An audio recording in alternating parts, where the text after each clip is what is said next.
Active Directory tree and create user accounts for them or send an invitation to them. Part of this invitation would mean that they can use their own account and their own details that they currently hold. The beauty of this is if you have a contractor that's come in to collaborate with you, and if this contractor works with quite a few other organizations, they don't have to remember all different username and passwords for different companies they work with. Simply because after working for a few organizations, they might not remember all the username and passwords, and this will end up in them writing them down, which can be a security threat. So this makes that easier to create a user account within your Azure Active Directory tree and create a B2B account, which appears up on your Azure Active Directory as external account, not as a member. And with their name, regardless of what service they're using, such as Teams or other services, they'll see external written next to the name within a bracket. So other users can identify them as external users within working or collaborating with you in the organization. We also have another feature called B2C. This allows you to collaborate with users or end users or clients that you want to ensure that they can authenticate themselves before they work with your services. Things like running applications. Maybe you want to launch an application and you want your clients to log into this application, but authenticating themselves so you know they are genuine users. Instead of managing their accounts, you could allow them to use their own existing accounts, things like their social media accounts from Google, Facebook, or LinkedIn that they can utilize to log in. These are managed in a separate directory tree in Azure Active Directory.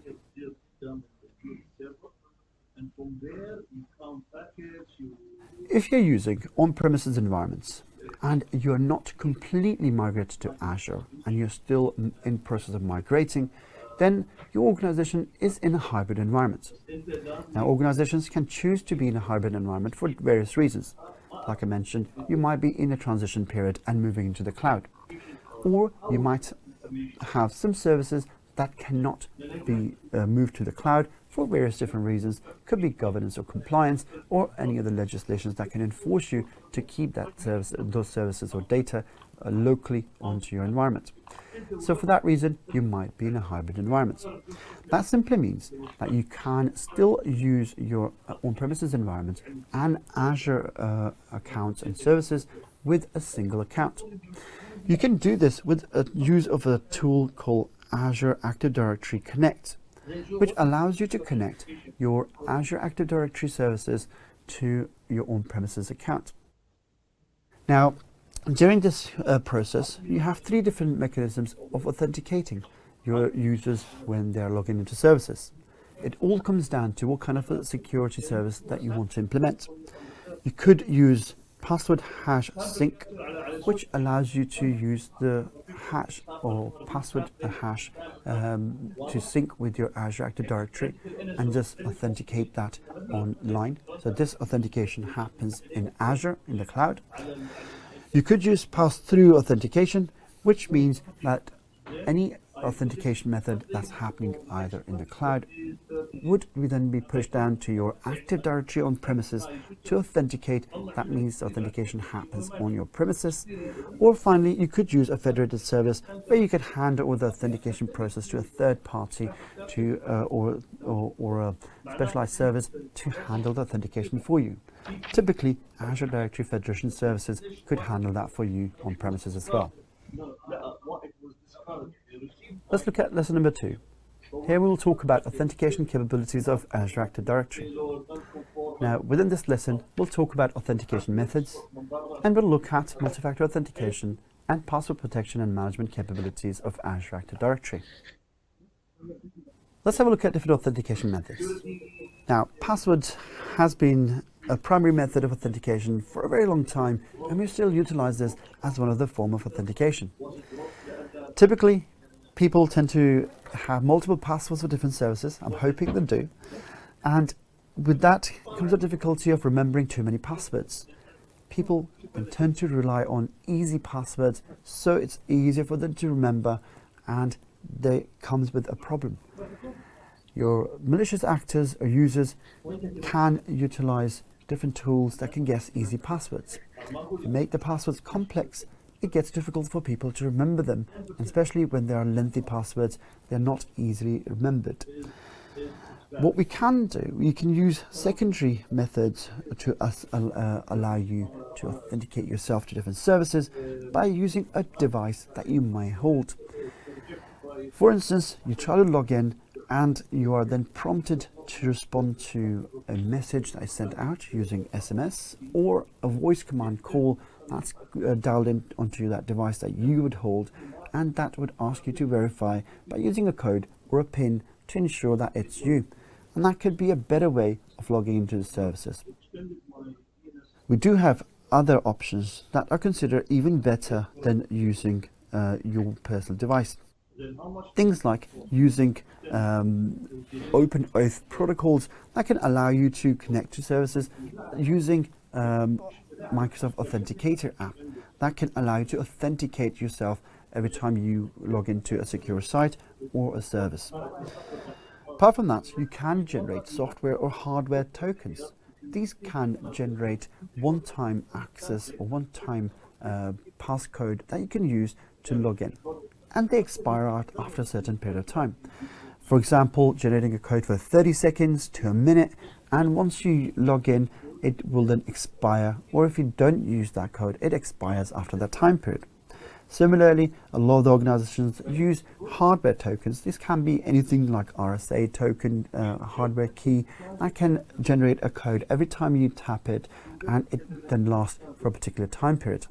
Now, obviously, these would have to be registered against your account, and you can generate these codes when you need to log in and authenticate yourself. We do have best ways to, or better ways than all of these, to log into some of your services and to authenticate yourself by using passwordless features. We have Microsoft Hello that allows you to log into your device and authenticate you on your local device as you log in. Now, sometimes I get asked, why do you think this is the best method to log in or authenticate yourself? Simply because this service authenticates me onto a local device by using my facial recognition, a PIN, and once it logs me in, it doesn't ask me for any authentication username and password for any services that are associated with my accounts.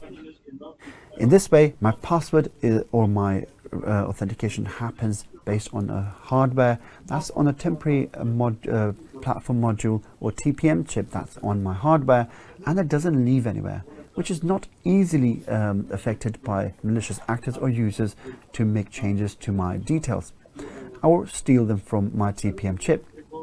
So it makes it more secure for me to use that and authenticate myself to different services. You could still use Authenticator app to log in without password. You can use your thumbprints or facial recognition on these apps, and they can authenticate your access, which can be a secondary form of authentication on some of these. And finally, you can use fast identity online services that can be used as a USB keys that you can plug in or remove from the devices to allow you to access. And as soon as you plug them in, they log you into a service, and as soon as you plug them out, you disconnect from that particular service. We can also use multi-factor authentication along with our services. Now, we did mention about different authentication methods. Now, some of those were primary and secondary methods. That kind of talks about multi-factor authentication. We want to use more than one way of authenticating ourselves, just to make sure that a user that's trying to log in is challenged enough to ensure it is them or who they say they are. To do this, we use multi-factor authentication.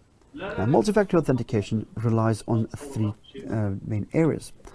One of them talks about something you know. And typically, this is what we spoke about in terms of passwords, pins, or memorable words that you're aware of.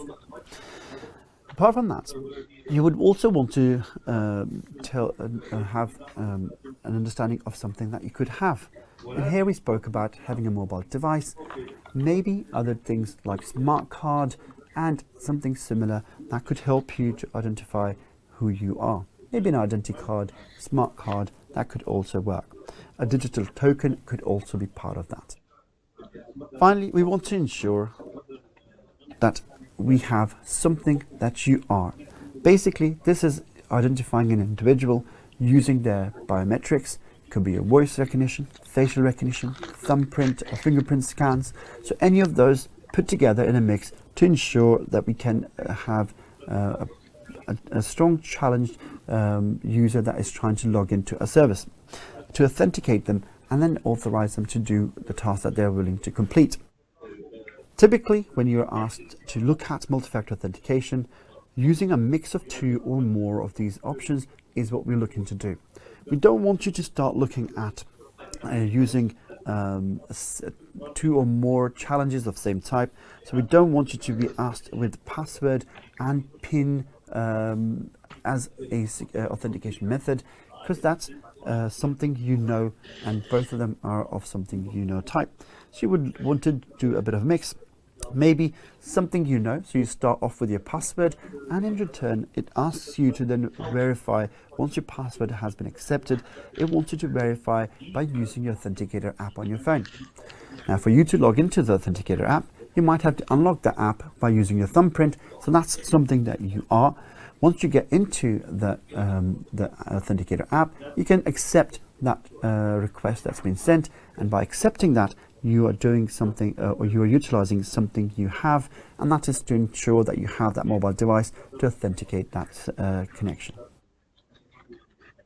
Now, Microsoft Active Directory or Azure Active Directory automatically allows you to use security default features.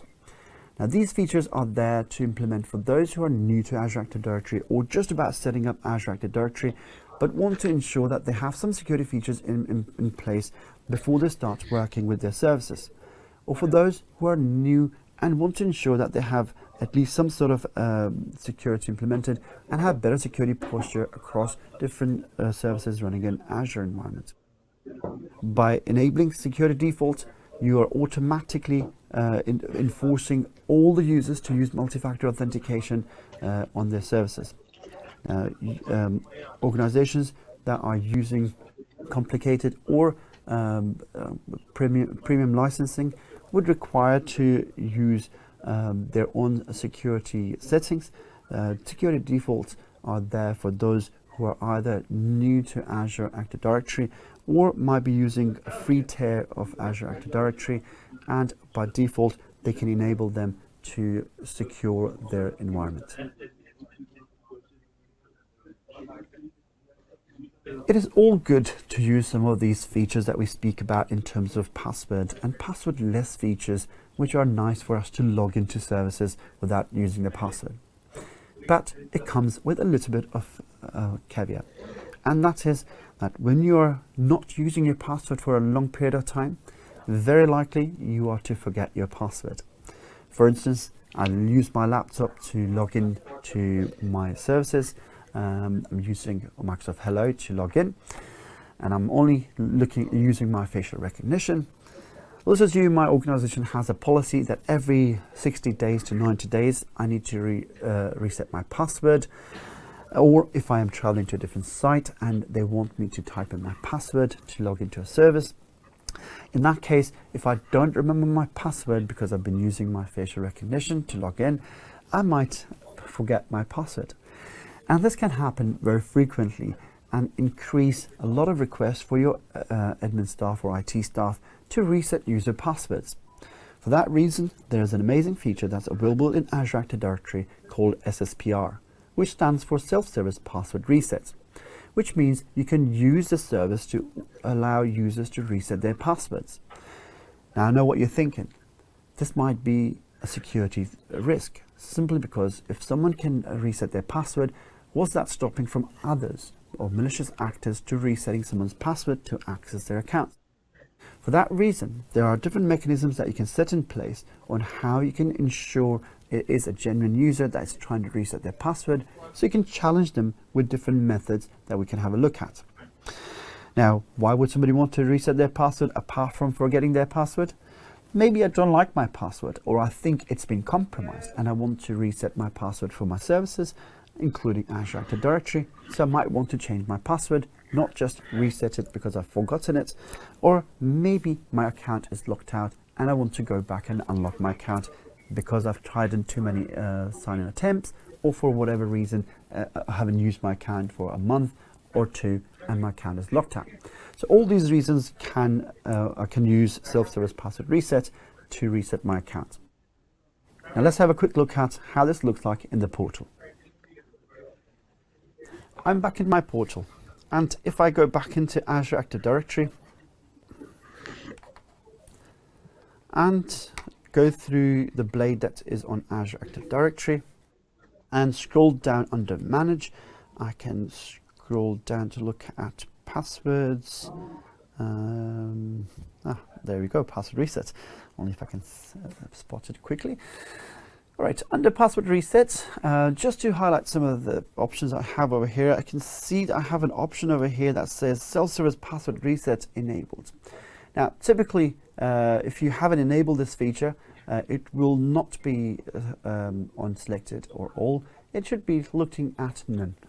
Now, is a guideline that if you are using Azure Active Directory, maybe it's a very good feature to implement to avoid too many tickets coming into your admin staff or IT staff to reset passwords. So you can choose to enable this for your entire organization by clicking on all. Or if you don't decide to switch this on for all users, you may choose to select a few users that you want to allow to reset their password for whatever reason. Now, to do this, one important information to remember is that within this setting, you can only add one group to reset password. So you can't add multiple groups.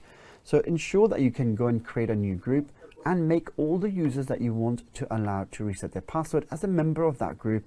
And once you are happy with that, you can come here and search that group and add that group. For example, I've added SSPR security group users, which are allowed to reset their password. And within that group, I have a set of users that can reset their password. Now, again, it's advisable to select enable that for all, not necessarily selected users, but different administrators might decide to do things differently. Let's talk about authentication methods. Now, these are methods that users would use to reset their passwords, and we want to ensure that we can make this challenge a bit difficult for those who are malicious actors and trying to access this service. I can choose number of methods to reset, 1 or 2, so maybe I want them to do 2 different things when they're trying to reset. And what I can choose from is a long list of options that I have here. Wrong one. A long list of things that I have here to choose from. Now, in this particular options, I've only got email and mobile phone set up, but you can choose, apart from alternative email or mobile phone, you can choose a mobile app notification, you can use a mobile app code that could be sent to your mobile device, you can use your office phone if you still have landline phones, and you can choose security questions. Now it's down to you as an administrator on what you think is a secure way of allowing users to reset their password and a good challenge for them to authenticate themselves. Now, just to quickly show secret questions, you can choose a user to create a set of questions. They can be up to 5, so 3, 4, or 5. And then out of those, how many questions should they be challenged with or should they face when they are trying to reset their password? Do you want them to use 3, 4, or 5? So they have 5 questions at the bank, they get 5 questions to reset, or they can then just see 3 questions to reset and log into their services. You can, however, go and look at some of these questions. There's a long list of predefined questions that you can add to the list, which might be easier to do. Or if you know you're working with a particular environment, you might want to add custom questions, and you can do so by adding in the custom questions. Now, this would allow you to create a secure mechanism of how users should be able to go and reset their passwords. And this is when they try to log into the portal and they have the option to click on reset password, and this should take them to this service that will allow them to authenticate themselves from the methods that you choose, and then they should be able to reset their password and log in to their services. Apart from resetting passwords, Microsoft provides you password protection and management capabilities in Azure environments. Now, Azure Active Directory has a feature that allows you to create secure passwords simply because it's got a list of global banned passwords that it's constantly updating as and when there are known and more frequent passwords that are used around the world. Or weak passwords, passwords that are leaked, passwords that are known to be used, things like password 1, or with all sorts of variations, @signs, $signs, zeros. And if now you're thinking you need to change your password, and remember, this is a very common non-password and easier to crack for some of these malicious tools that you use. And for this very reason, Microsoft has a feature that allows you to automatically ban any of these passwords to be utilized in your environment. And it automatically ensures that any users that's trying to create a password that matches a banned list or global banned list is not allowed to do so. However, you might be aware of certain other words that can be used within your environment for passwords, and you might want to ban some of those. Now let's quickly jump onto the portal again one more time and go back into looking at some of the details on custom passwords that you can create to ban. Now, if I go back onto my Active Directory and scroll down to security on my Active Directory Blade, Azure Active Directory Blade, and look for authentication methods under manage and look for password protection. Now here I have features available like custom banned passwords. Now these features allow me to ensure that I can enforce custom banned password lists that I want to create. Why would you want to create custom banned passwords? Maybe my users are working with a project and you know that very likely people might use the name for the project. You can add the name of the project. Let's say it's called Falcon 1 and you can add that word. Maybe your org name, which you think people might type in their organization name, and you can add that to the list. What this does is ensures that all the variations of these words that you're typing in, it wouldn't allow people to use this as secure password unless they added other things to that, and not just you leave that as that word and ensure that their password is secure. Now, another amazing part of this particular tool is that it can be then replicated or forced to be pushed out to your Azure, to your Active Directory that sits on your premises. So by simply enabling this feature, you can allow it to sync with your services that are running on premises and in a hybrid environment to ensure that these passwords or custom banned passwords are also not allowed within your premises environments. Let's look at lesson number 3. Here we are going to explore access management capabilities of Azure. Now, within this module, we'll talk more about conditional access and its benefits, and we'll look at what are Azure Active Directory roles and how they differ from role-based access control, or in short, RBAC. Let's start talking about conditional access. What is conditional access? Now, if you consider the word conditional access, maybe it tells you that it is giving someone access based on some conditions. And that's exactly right. We're talking about allowing people access based on their different conditions. In this case, we'll talk about something referred as signals. When users are logging in, their incoming data can be looked at different input or different signals that are coming in. For example, I'm a user that's based in a particular location, so I might be generating signals of the user logging in from a location. I might be using my work device that's been given to me or assigned to me. Or I might be using my own device, so bring my own device option so it knows what device I'm using. So every time I log in from my work laptop to my personal laptop, that's generating different signals. So different incoming messages for my services to understand how to control my data.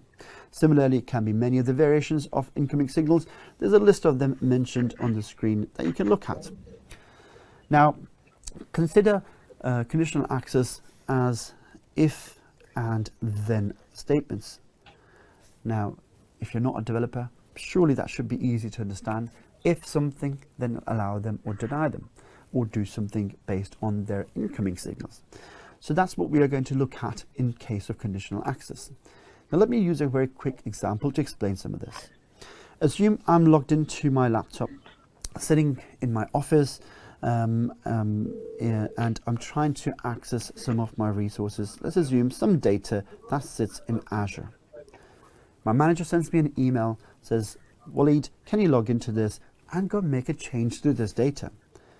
Now, I'm logging in still from my office, still using my work laptop, and the conditional access here looks at my incoming signals and says, you know what, that's perfectly okay. Let's allow access to this data, and I should be able to log in and make changes. Now, I've finished the work for the day.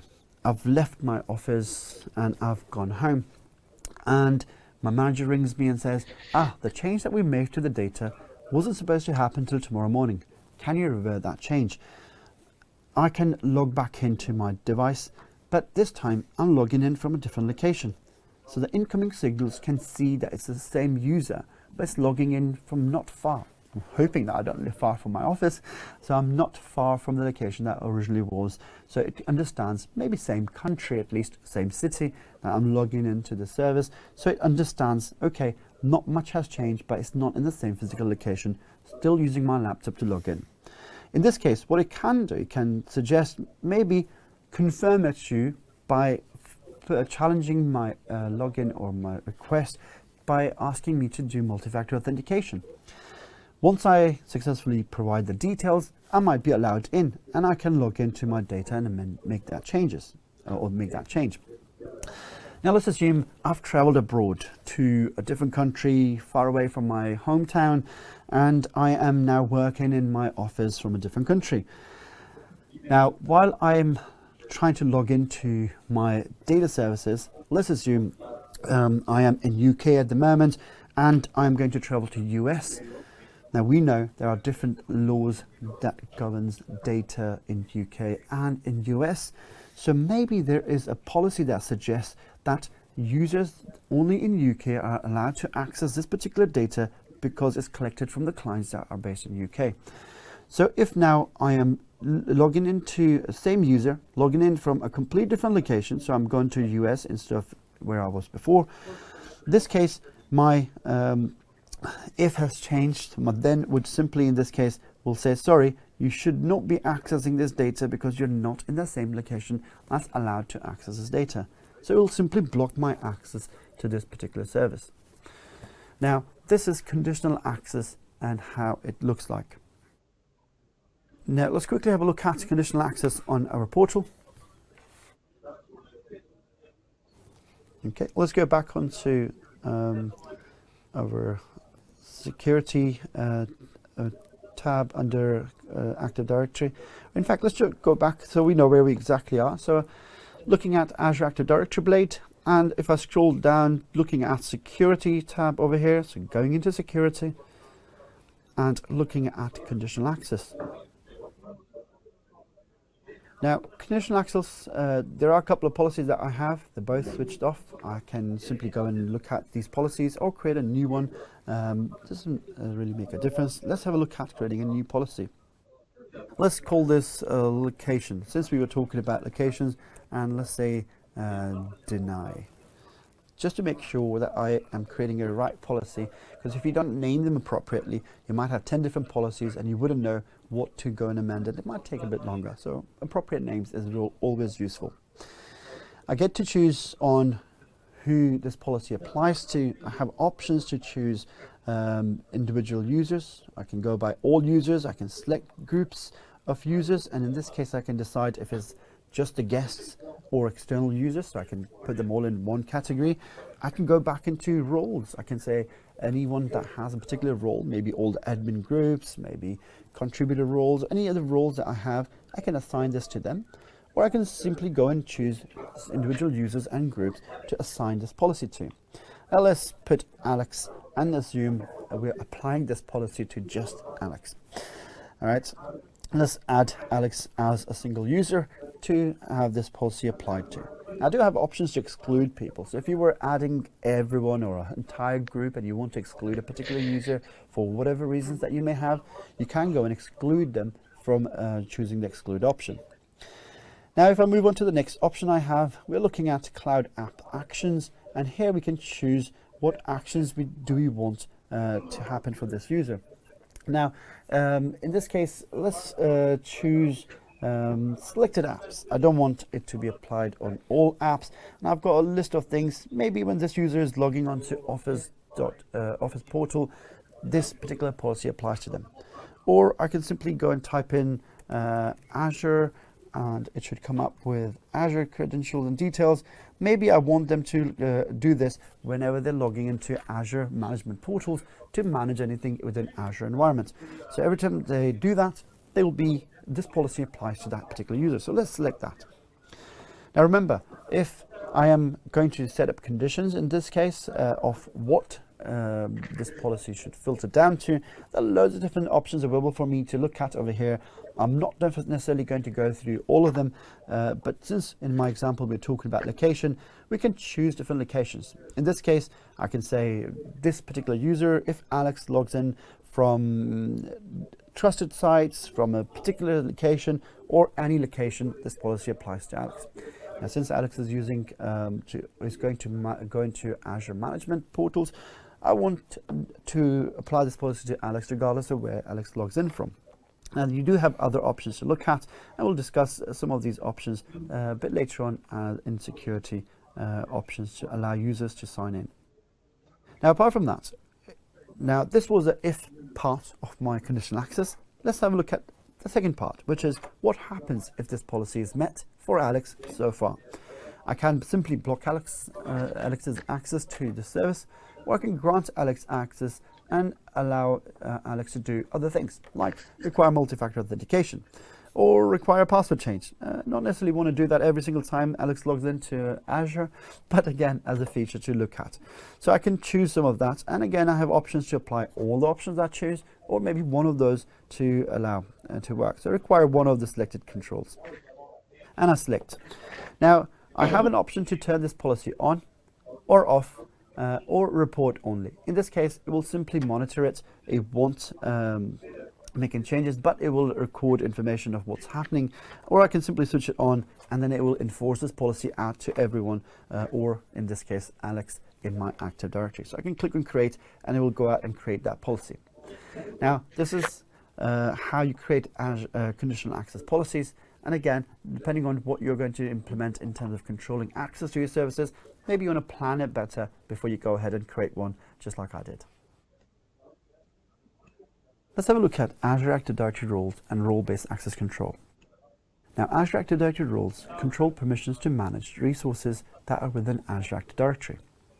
Now, these could be resources like user accounts, looking at billing, creating new users, deleting settings. Now, these are defined by different permissions and different roles within Azure Active Directory. There's long list of pre-built user roles that are within Azure Active Directory that you can use, from things like global administrator, user administrator to manage users, billing administrators to look at billing.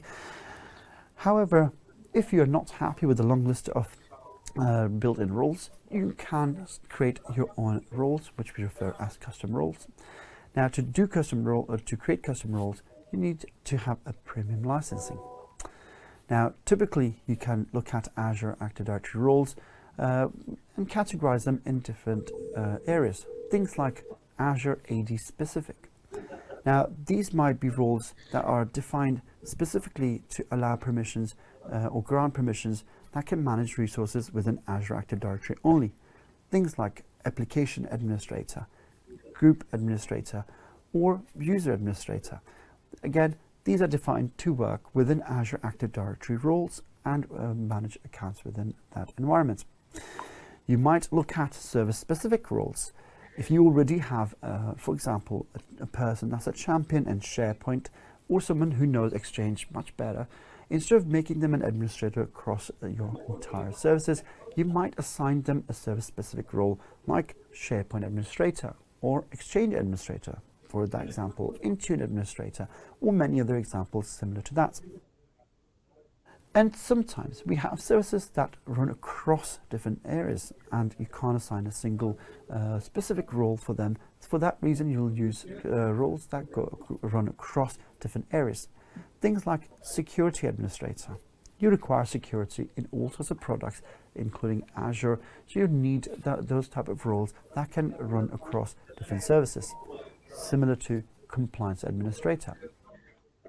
Now, please remember, we spoke about Zero Trust in Module 1. We want to always ensure that we allow least access or privilege or least privilege access to users in all environments. So not just to make users administrators if they needed to carry out a task.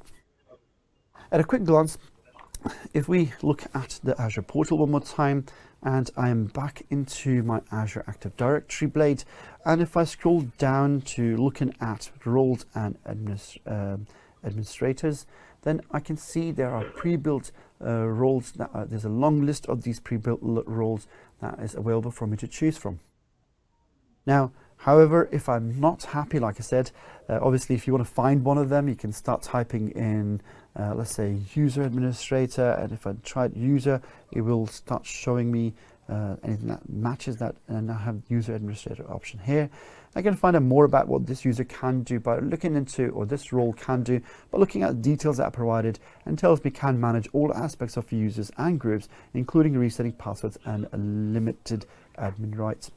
Now, again, you can find out more details about this going into it and finding out what this role exactly can and can't do. If I wanted to create a custom role, I can click on New Custom Role, and then I can start defining a new custom role if I wasn't already happy with a long list of options that I have already given to me in the built-in options. Right. Now, apart from talking about Azure Active Directory roles, we wanted to talk about role-based access control. Now, what is the difference between the two? Azure Active Directory roles are specifically designed for resources that are limited or designed to work with Azure Active Directory, whereas role-based access control is designed to work with resources that are within Azure environments. You can implement similar permissions or access rights to users at all different levels within your Azure resources.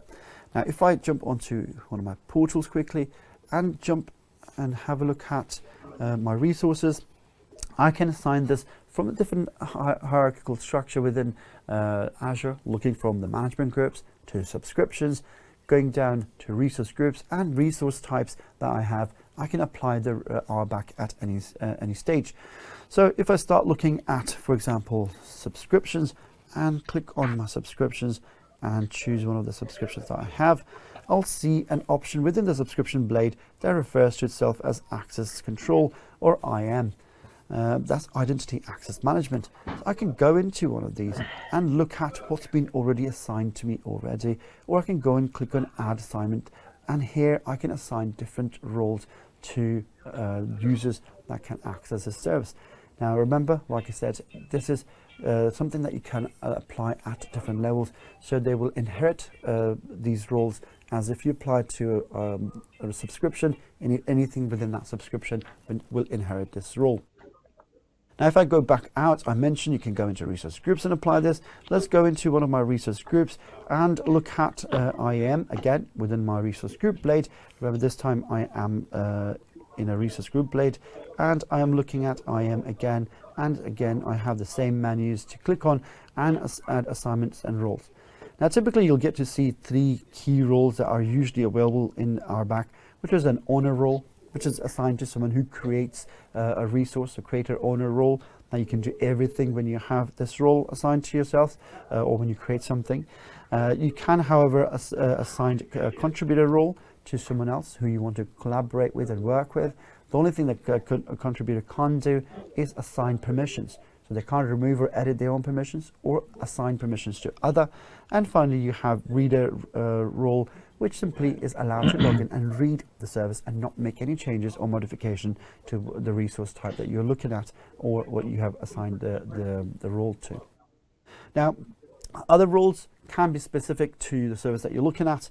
In this particular case, I'm in a resource group, so maybe more resource group type roles are highlighted above. If I was looking at a particular service, for example, I'm looking at SQL, I can type that in and it'll give me more SQL related roles available for me to assign to a particular service that I want to look at. Now, this doesn't just limit itself to a resource group. If I go within a resource group and pick up one of the resource types, let's assume I'll pick up a virtual machine. That's a resource type I have. And within that, again, now remember, I am in the virtual machine blade and I still have access control over here, which will allow me to add role-based access control on this particular resource. So you use RBAC roles to manage your resources within Azure environments. Let's look at lesson number 4. In this, we're going to talk about identity protection and governance capabilities in Azure Active Directory.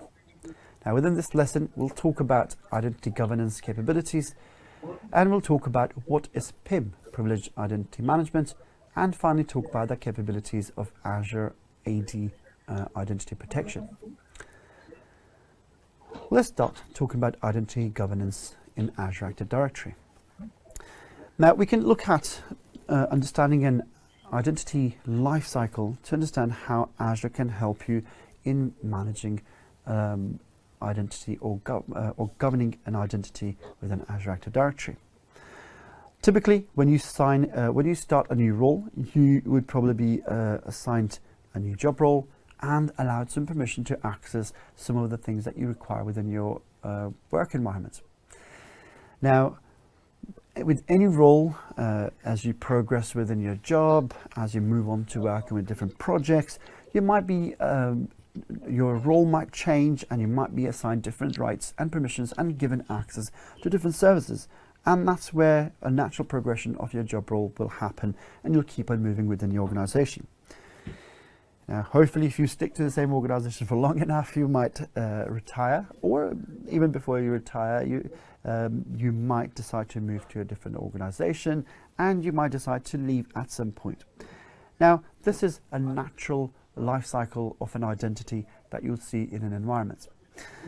Now, what we want to do as we move along within your organization from the journey of the user from starting up, so you create a new user account with very basic and limited access provided to that user. As and when the user requires more access to different services, you keep on adding that access to or for that user. Now, this ties in very nicely with the access lifecycle management as well, where you need to ensure that you're providing the user enough access to carry out their task, again limiting yourself to just enough access rather than giving them all access to different environments they move into, and ensuring that they can still carry out their jobs and complete the task. Once the employee decides to leave, you can then start removing their access to different services, and hopefully they'll have no access assigned to their services or to all the services that you have within your environment. So that's a natural progression within a life cycle of an identity, along with the access life cycle they would have been assigned to the user. Now, as they go along or throughout the journey within the organization, you also want to ensure that the users are not given rights or access more than they require. So, for instance, if I have naturally moved from one job position to another, maybe I've become a senior member of the management team, I might be assigned some additional rights as I move into a different role. Now, that doesn't necessarily mean that I need to be given an administrative right for everything that's within the organization, and the rights that are provided to me or given to me should not be more than what I need to do my day-to-day tasks. If I require at a certain point in time to carry out a task that requires an administrative task, that can also be managed by giving me or elevating my particular rights and access for the time period for me to carry out that task. So that is something that you can manage and understand how you should securely manage and administer your accounts within your environment. Now, Azure Active Directory has some features that can allow to ease your work in terms of managing how these accounts can look like. We can start talking about entitlement management.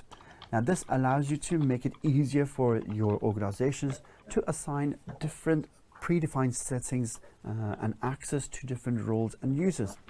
For instance, I'm sure this has happened to some of us, where when we join into a new organization, for the first week or two, or maybe longer, we don't necessarily know what services we need access to, what system that organization necessarily has, and who do I need to go and contact to get access to that particular service. As we get comfortable with the role, we might start looking at understanding the flow of a business properly, asking people, contacting the right person to allocate you access and let you carry on working with tasks. With entitlement management, this becomes easier, where you can simply go into looking at creating a package which can simply be assigned to a new role, and within that package they might be given different services. Now, if I quickly jump back onto my portal and go back into Azure Active Directory one more time, and go down to Identity Governance. Now, I can see I have entitlement management over here.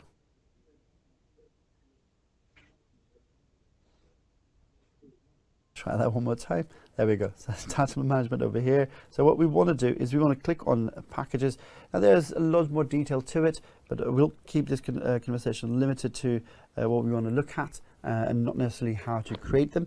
In this case, I already have a predefined package there that's called Sales and Marketing. So if I had a new member of staff that's joining as part of Sales and Marketing, you can assign this to them straight away. Now what this has in store for me, it tells me that who created this particular group, when it was created, and some of the details about it, and then some important information over here to see that I can see it's got one group already added and team. You have access to 2 apps with this particular service, and you can get into one SharePoint site if this package was added to some a user.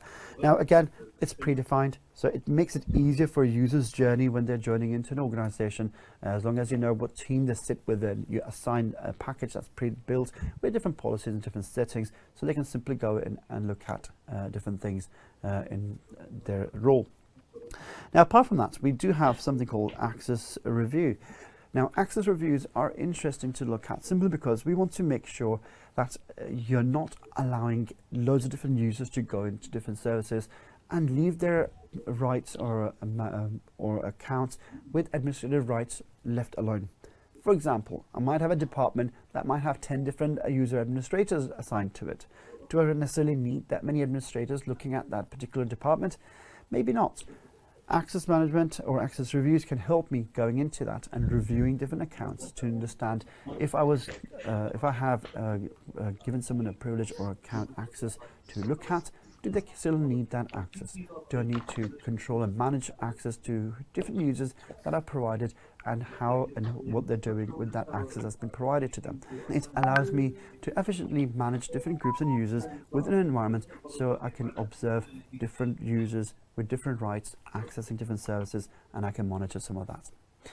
We also have something called terms of use. Now, if I go back onto the portal and scroll down within the same menu, look at terms of use, which is in the bottom, almost near the bottom of the screen, and I can see terms of use. Now, typically you get to see terms of use when you go and sign up for something. Why would we need terms of use in Azure Active Directory? Now, this can be useful for many different reasons. Maybe you have a particular area within your organization, part of your SharePoint site has sensitive information. Maybe it is for a particular project, particular clients, or it's just internal information and kept for just your clients or your internal staff. For whatever reason, you might want to remind users who have access to this site to ensure that they are entering a secure area and they don't breach any of your internal policies or any policies that you've implemented. You might want to create an environment where they can be then given a file to refer back onto the internal company policies. Now you can attach onto this, and here we go, we can upload a required document in this space, which they can see as soon as they try to click onto the SharePoint site, for instance, and they might be reminded that they need to read that policy. A lot of the time we see the policy, we skip it most of the time, hopefully not all of us, and we simply click next to carry on with the process that we need. Now you can enforce some other options over here where users have to expand all the options that are available for them. When do they need to tick on this? Do they need to do it every day? Do they do it from every device they log in? And different options that you can implement within that to ensure that you're reminding users one more time to ensure they are getting into a secure area, or maybe working with the product or project that is still kept confidential, or any other policy that you want to enforce, you can use with term of use. Now, apart from that, we want to now talk about something called privileged identity management. So let's jump back onto the portal, slides, and look at privileged identity management. Now, what is privileged identity management? We have been speaking about this throughout some of the topics. As and when a user working in an environment requires to carry out a task that's not within their remit, or in terms of their user permissions, doesn't allow them to carry that task, you don't necessarily need to create that or move that user to a different role. You can simply assign them rights to carry out a particular task for you, and in that case they can simply request to raise their privileges for that particular task, and once they're done with it, they can that particular privilege can be removed or expire after the limited time that's given to them. So a few good things to know: you are only limiting their access for JIT, or just-in-time access, so for the time period they need to carry that task. So it's time-bound. It expires within a particular time period. Typically, when you request for something like this, you can create an approval process where an administrator or a certain set of users have to approve you to carry out that task.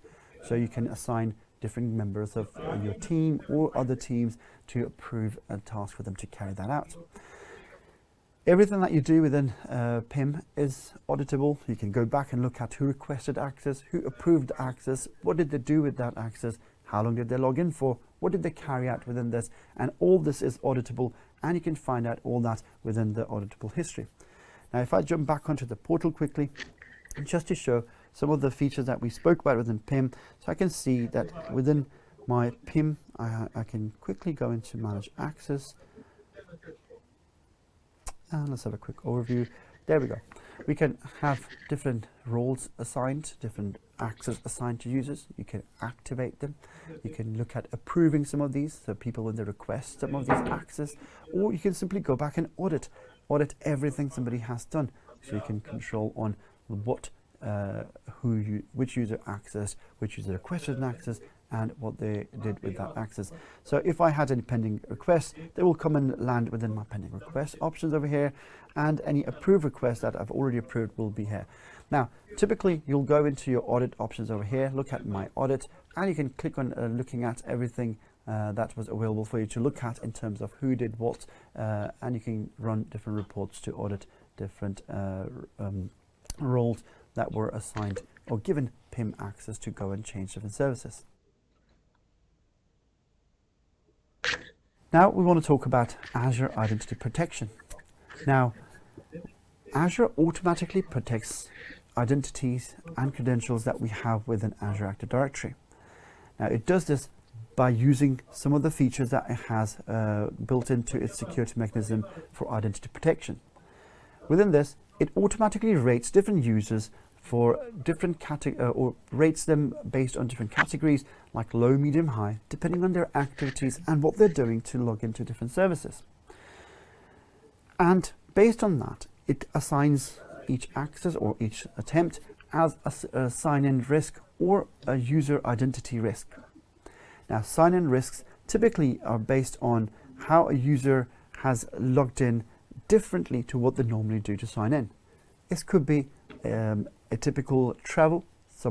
For example, I log in from UK normal basis, and literally a few seconds later, someone from France has logged into my service. Now, the system should be able to pick that up really quickly and understand this was a typical travel. I wouldn't have traveled within 5 minutes from UK to France, which is impossible for now.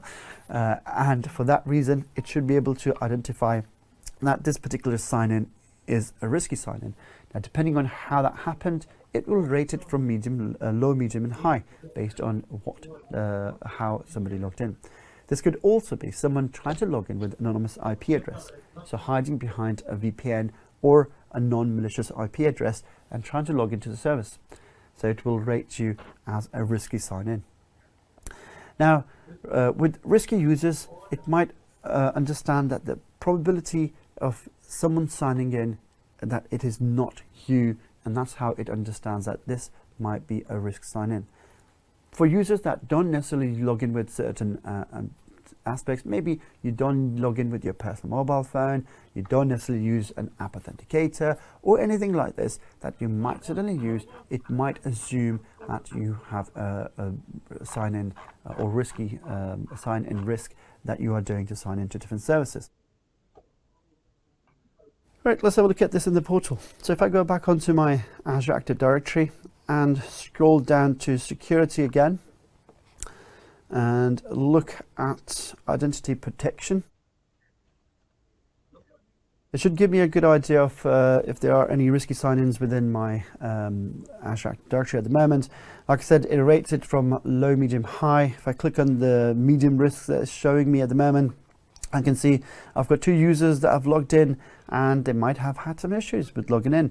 So again, it's showing me at risk. So if I click on Miriam and try to see why this one is particularly popped up, it can tell me a little bit about the user and who that user is and what the risk level is at the moment, and when this incident of this risk happened, and typical details about that user and department. Now if I click on the recent sign-in or the risk that is flagged up, I can see there were 2 successful attempts and 1 was interrupted.